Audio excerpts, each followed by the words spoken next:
Bayangkan, kita telah berada di penghujung tahun, tepatnya memasuki bulan Oktober 2025. Di tengah dinamika ekonomi yang terus bergerak, ada satu pertanyaan besar yang menggantung di benak jutaan pensiunan dan keluarga besar pensiunan seluruh Indonesia. Sebuah pertanyaan yang bukan sekedar obrolan ringan di warung kopi atau sekedar pesan berantai di grup WhatsApp keluarga, melainkan sebuah keresahan yang menyentuh fondasi masa depan finansial. Apakah benar gaji pensiun bulanan yang selama ini menjadi sandaran hidup akan dihapus dan diganti menjadi pesangon satu kali bayar saja? Isu ini telah menjadi topik serius yang dibicarakan di berbagai kalangan karena menyangkut hajat hidup jutaan orang yang telah mengabdikan separuh usia mereka untuk negara.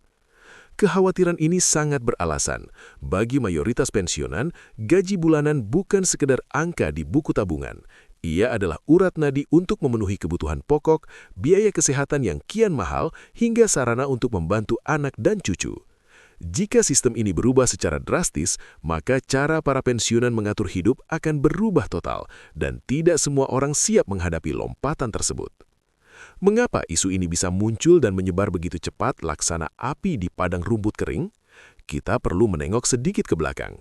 Dalam beberapa bulan terakhir, jagat media sosial dipenuhi oleh potongan informasi yang tidak utuh. Narasi yang berkembang menyebutkan bahwa pemerintah sedang melakukan efisiensi besar-besaran karena anggaran negara, APBN, tidak lagi sanggup menanggung beban pensiun jutaan jiwa. Beberapa pesan berantai bahkan menambahkan narasi yang menakut-nakuti, seolah-olah per 1 Oktober 2025, keran pembayaran bulanan akan ditutup permanen. Padahal, jika kita telaah dengan kacamata hukum dan administrasi negara, sebagian besar kabar tersebut tidak memiliki dasar hukum yang kuat. Kabar-kabar tersebut hanyalah interpretasi liar dari rancangan kebijakan masa depan yang belum tentu disahkan. Sistem pensiun di Indonesia bukanlah sebuah bangunan yang bisa dirobohkan dalam semalam. Ia berdiri di atas pilar undang-undang dan peraturan pemerintah yang sangat kokoh. Menanggapi keresahan yang kian meluas, PT Taspen Persero bersama Kementerian Keuangan akhirnya memberikan jawaban resmi yang sangat dinantikan. Jawaban ini bukan sekadar klarifikasi administratif, melainkan sebuah penegasan kebijakan yang akan menjadi pegangan kuat bagi seluruh pensiunan. PT Taspen secara tegas menyatakan, sampai saat ini tidak ada perubahan mekanisme yang menghapus pensiun bulanan menjadi sistem pesangon sekali bayar. Penegasan ini bermakna bahwa skema bulanan tetap berlaku, setiap bulan para pensiunan ASN, TNI, dan Polri tetap akan menerima haknya sebagaimana mestinya. Kepastian hak, tidak ada penghapusan atau pemotongan hak secara mendadak yang merugikan para pensiunan. Dasar hukum tetap, selama undang-undang yang mengatur tentang pensiun belum diubah oleh DPR dan pemerintah, maka sistem pembayaran rutin adalah kewajiban negara yang bersifat absolut. IV, realitas di balik wacana reformasi pensiun. Meskipun PT Taspen telah memberikan bantahan terhadap isu pesangon Oktober 2025, kita juga harus jujur melihat bahwa pemerintah memang sedang melakukan kajian mendalam terkait reformasi sistem pensiun. Mengapa kajian ini dilakukan? Data menunjukkan bahwa jumlah pensiunan PNS terus bertambah setiap tahunnya, sementara beban APBN untuk membiayai pensiun tersebut juga semakin membengkak. Di tahun 2025, jumlah pensiunan telah mencapai angka jutaan dengan kebutuhan dana triliunan rupiah setiap bulannya. Dalam konteks keberlanjutan fiskal jangka panjang, pemerintah memang mempertimbangkan berbagai opsi, termasuk skema fully funded atau skema lainnya di masa depan. Namun, yang perlu digarisbawahi adalah wacana tersebut ditujukan bagi calon ASN di masa depan, bukan untuk pensiunan yang saat ini sudah menerima haknya. Bagi Anda yang sudah purna bakti, skema yang berlaku tetaplah skema saat Anda pertama kali ditetapkan sebagai pensiunan. Pemerintah memahami betul bahwa mengganti gaji bulanan menjadi pesangon bagi mereka yang sudah tidak lagi produktif adalah langkah yang sangat berisiko secara sosial. Bahaya pesangon sekaligus versus ketenangan gaji bulanan. Mari kita bedah secara logis mengapa sistem bulanan jauh lebih disukai daripada sistem pesangon sekali bayar. Secara psikologis, menerima uang dalam jumlah besar, misalnya ratusan juta rupiah sekaligus, memang terlihat menggiurkan di awal. Namun sejarah membuktikan bahwa banyak penerima pesangon yang gagal mengelola uang tersebut secara bijak. Tanpa perencanaan keuangan yang matang, uang besar tersebut seringkali habis dalam waktu singkat untuk kebutuhan konsumtif, membantu kerabat, atau investasi bodong. Berbeda dengan gaji bulanan, meski nominalnya lebih kecil dibanding pesangon sekaligus, ia memberikan rasa aman, peace of mind. Ada kepastian bahwa setiap awal bulan ada dana yang masuk untuk membeli beras, membayar listrik, dan biaya kontrol kesehatan.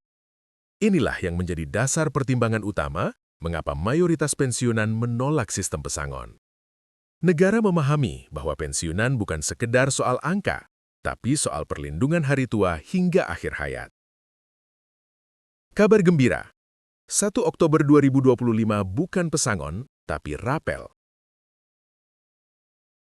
Lantas, apa yang sebenarnya terjadi pada 1 Oktober 2025? Inilah titik di mana banyak orang salah paham. Berdasarkan penjelasan teknis dari Taspen, tanggal tersebut justru menjadi momentum penting bagi kesejahteraan pensiunan. Bukan berita duka tentang penghapusan pensiun, melainkan kabar gembira terkait pencairan rapel penyesuaian gaji. Pemerintah sebelumnya telah mengumumkan penyesuaian gaji pokok bagi pensiunan sebagai bentuk kompensasi atas inflasi dan kenaikan harga kebutuhan pokok. Bulan Oktober 2025 direncanakan sebagai periode di mana selisih kenaikan tersebut dibayarkan secara utuh.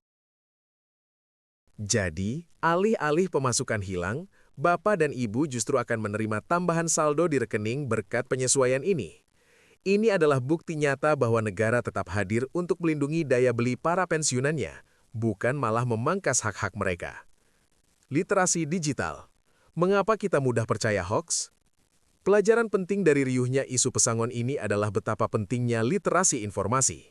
Di era digital, sebuah potongan video pendek atau tangkapan layar, screenshot, bisa viral dalam hitungan jam dan dipercaya sebagai kebenaran mutlak.